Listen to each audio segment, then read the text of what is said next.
بسم اللہ الرحمن الرحیم۔ مولانا جلال الدین عمری رحمۃ اللہ علیہ ایک عظیم دینی اور تحریکی رہنما، یہ میرے مقالے کا موضوع ہے۔ مولانا جلال الدین عمری صاحب 1935 میں تمل ناڈو کے اردو بولنے والے ضلع نارتھ آرکاٹ کے ایک گاؤں میں پیدا ہوئے۔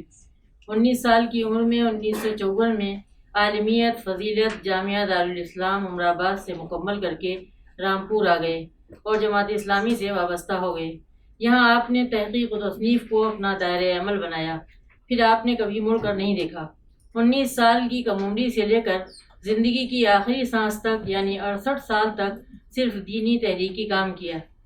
ایسا کم ہی ہوتا ہے کہ پوری زندگی آدمی ایک ہی کام اتنے انہماک کے ساتھ کرتا رہے۔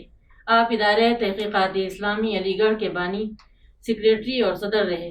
50 کے قریب تصنیف و تالیف آپ نے تیار کی، ڈھیروں مضامین آپ نے لکھے۔ صرف آپ نے مضامین اور کتابیں خود ہی نہیں لکھیں بلکہ آپ نے 100 کے قریب کتاب اور مضامین لکھنے والے تیار کیے۔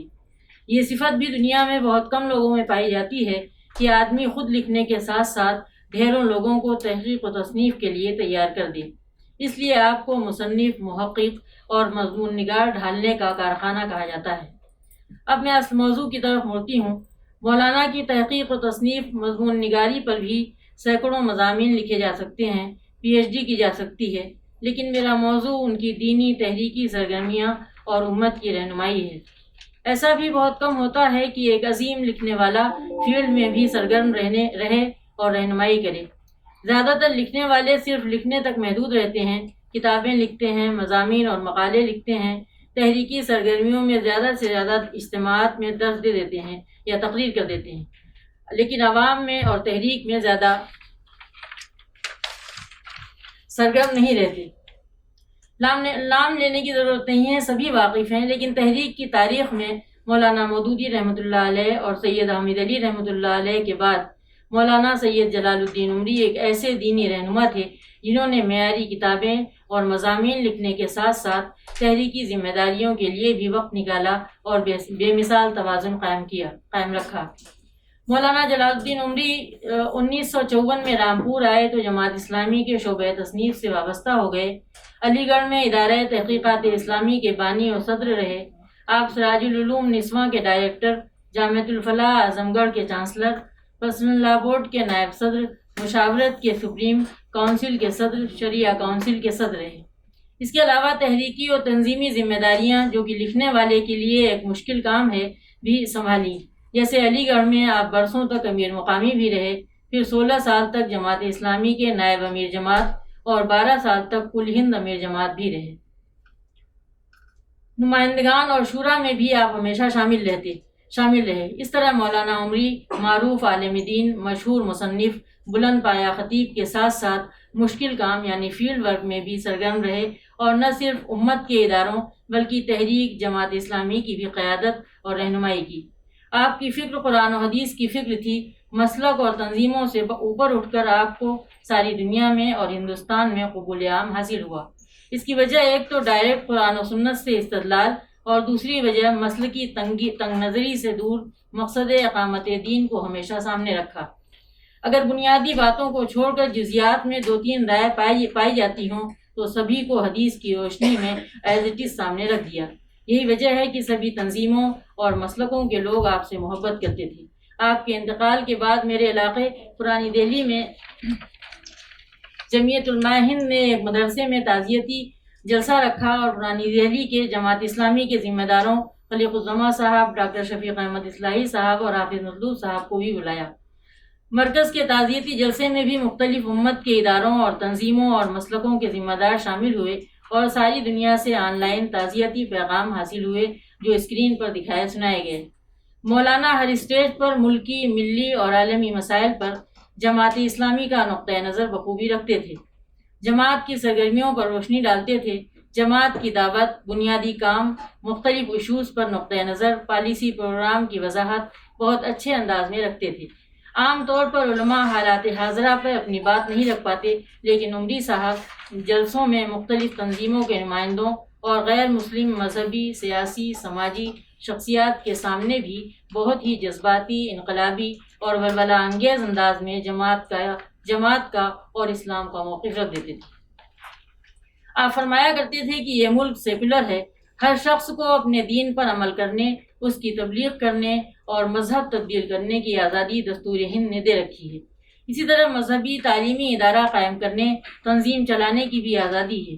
کوشش یہ کرنی چاہیے کہ یہ حق باقی رہے تاکہ اس ملک کے سامنے پوری وضاحت کے ساتھ یہ بات آئے کہ اسلام کیا ہے، اس کا نظام فکر و عمل کیا ہے، اور وہ کس طرح دنیا اور آخرت کی فلاح کی ضمانت فراہم کرتا ہے، اور اس کے بغیر فرد اور سماج کس طرح تباہ نتائج سے دوچار ہوتے ہیں۔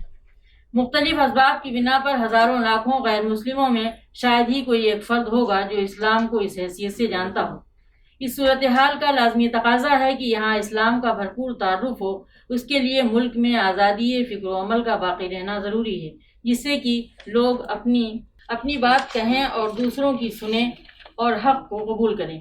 آپ فرمایا کرتے تھے کہ جماعت اسلامی کے ارکان، کارکنان، متفقین، وابستگان جو اعلاء کلمت اللہ اور اقامت دین کے عظیم الشان نصب العین کے تحت ملک میں جدوجہد کر رہے ہیں، وہ فکری، علمی اور عملی پہلوؤں سے معیار مطلوب سے قریب تر ہوں، اور جس دین کی طرف وہ لوگوں کو بلا رہے ہیں ان کا قول و عمل بھی اس دین کے مطابق ہو، ان کے قول و عمل میں تضاد نہ پایا جاتا ہو۔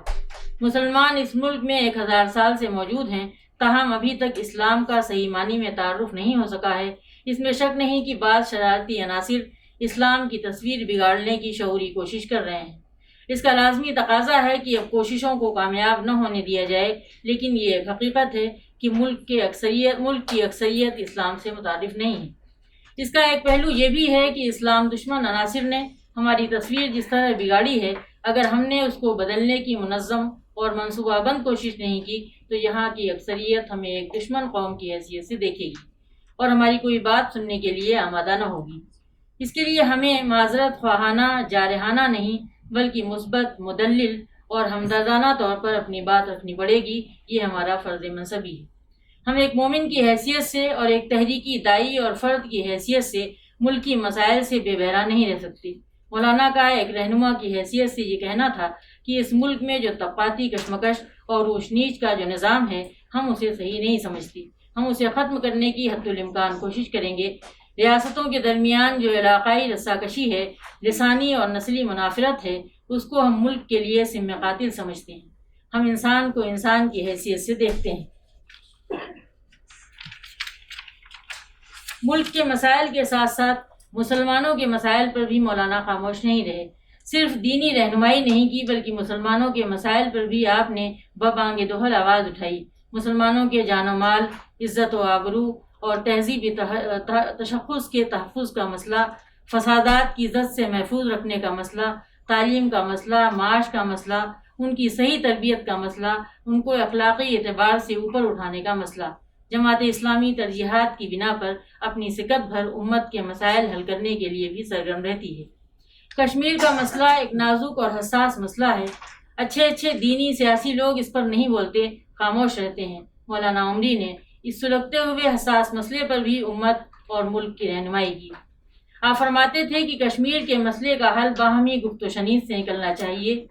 حل ایسا ہونا چاہیے جو ہندوستان پاکستان کے ساتھ ساتھ کشمیری عوام کے لیے بھی قابل قبول ہو، ورنہ جو حل بھی تجویز کیا جائے گا وہ دیرپا اور مستقل نہیں ہوگا۔ جماعت اسلامی اس مسئلے میں فریقین میں سے کسی کے لیے بھی طاقت کے استعمال کو مفید نہیں سمجھتی۔ اردو زبان جو مسلمانوں کی خاص کر مادری زبان ہے، بہت سے برادران وطن کی بھی زبان ہے۔ مسلمان کا دینی سرمایہ اردو میں ہے۔ اردو زبان کی شیرینی، حلاوت اور اثر آفرینی کو ملک کی بڑی آبادی تسلیم کرتی ہے، لہذا اس کا تحفظ ہونا چاہیے۔ سچر کمیٹی کی رپورٹ کے مطابق مسلمان سماجی معاشی طور پر بہت پیچھے رہ گئے ہیں۔ مولانا کا موقف تھا کہ اس میں درج سفارشات پر عمل ہونا چاہیے۔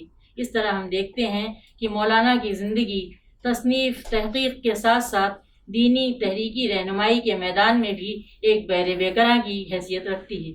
اللہ تعالیٰ مولانا کی ان کوششوں کو قبول فرمائے، آمین۔ تحریک اسلامی کی بے باک قیادت فرمائی، ہمت والے رہنما تھے مولانا عمری صاحب۔ وآخر دعوانا الحمدللہ رب العالمین۔